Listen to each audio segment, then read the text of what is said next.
할렐루야. 153 저녁기도에 오신 여러분들을 주님의 이름으로 환영하고 축복합니다.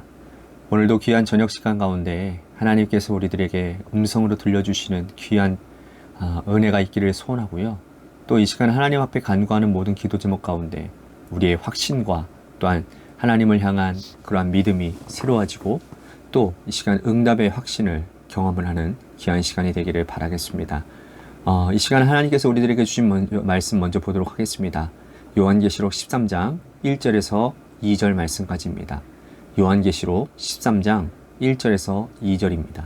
우리 같이 한 목소리로 다 함께 봉독하도록 하겠습니다. 시작. 내가 보니 바다에서 한 짐승이 나오는데 뿔이 10이요 머리가 7이라. 그 뿔에는 10왕관이 있고 그 머리에는 신성모독하는 이름들이 있더라.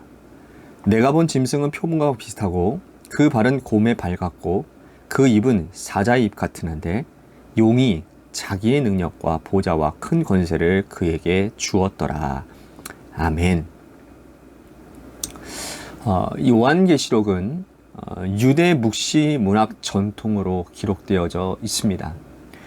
사도 요한이 유배 중에 반모섬에 가서 환상 중에서 하나님께서 그에게 주시는 계시를 받고 그 계시를 기록해서 흩어져 있는 소아시아에 있는 7교회에 보낸 책이 바로 요한계시록이죠. 그런데 그 당시에 기독교가 공인되기 전이었기 때문에 있는 그대로 기록할 수는 없었습니다. 만약에 있는 그대로 사탄, 즉 로마 황제 등의 실명의 이름이 써져서 기록해져서 편지를 보내다가 발각되어지는 순간 보내는 자든 받는 자든 그리고 지하에서 숨어 신앙생활을 하던 지하교회 성도들은 다 초토화가 될 것이기 때문입니다. 그래서 그들은 내려오는 이 유대 묵시 문화 정통으로 이 편지를 기록하고 편지를 보내는 자와 받는 자가 모두가 다 이 편지를 보면 충분히 그 뜻을 이해하도록 했다라는 것이죠.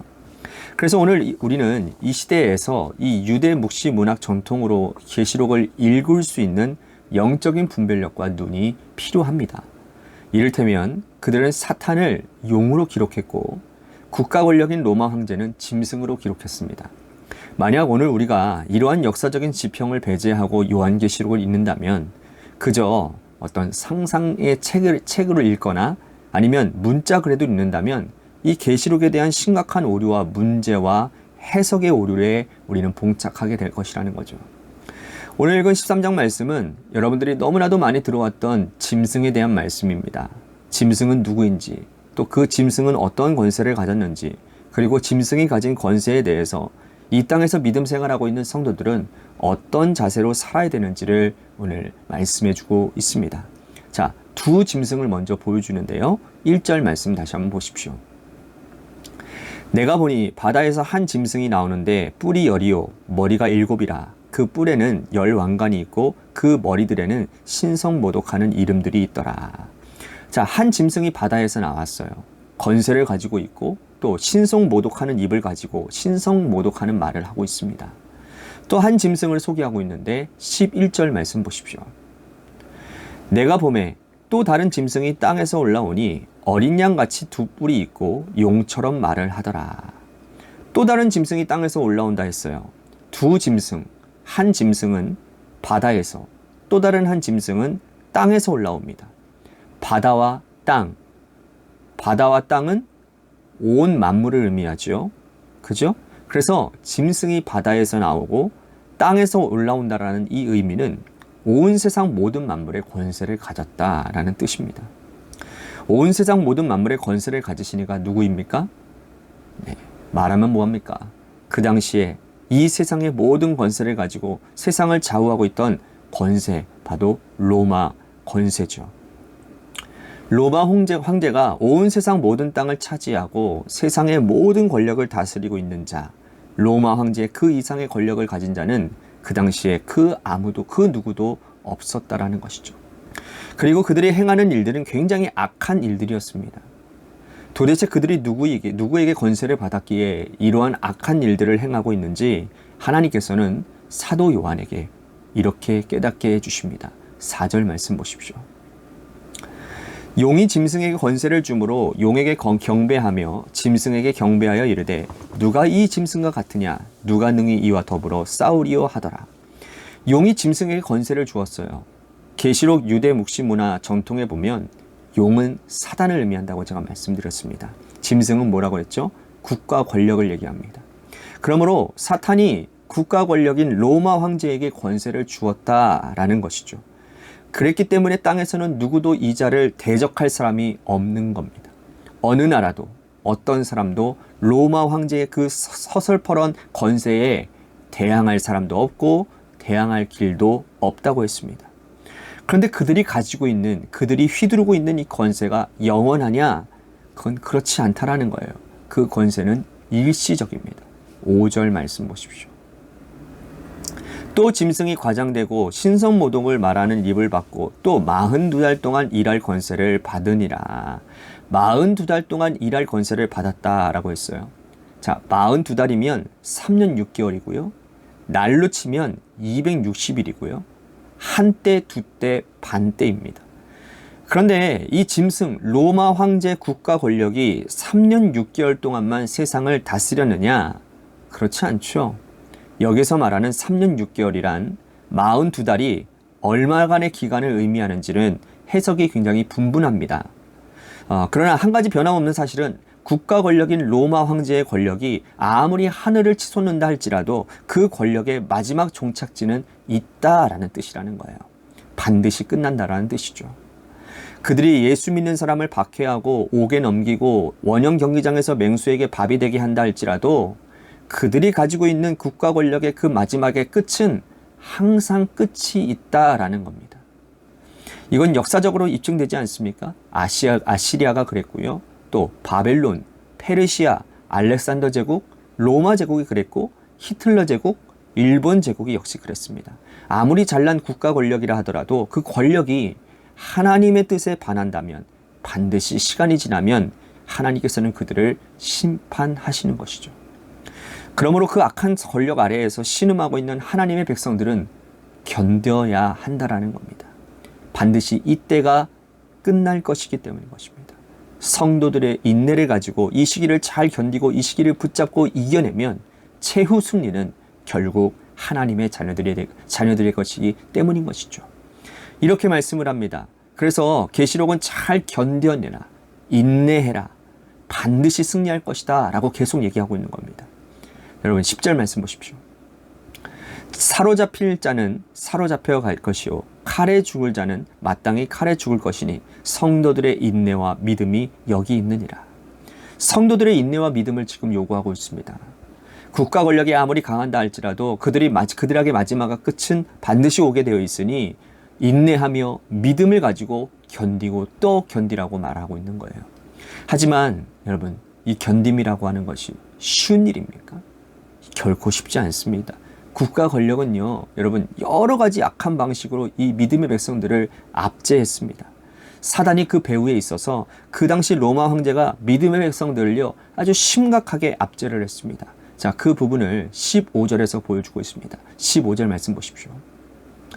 그가 권세를 받아 그 짐승의 우상에게 생기를 주어 그 짐승의 우상으로 말하게 하고 또 짐승의 우상에게 경배하지 아니하는 자는 몇이든지 다 죽이게 하더라. 짐승의 우상이라고 했어요. 즉 국가 권력인 로마 황제의 모습을 본따 만든 우상, 황제의 동상이나 황제의 흉상을 의미하는 거죠. 그 당시 로마는요 아주 독특한 지배 구조를 가지고 있었습니다. 그들이 지배하는 식민지 나라마다 황제를 숭배할 수 있는 공간을 만들었고요.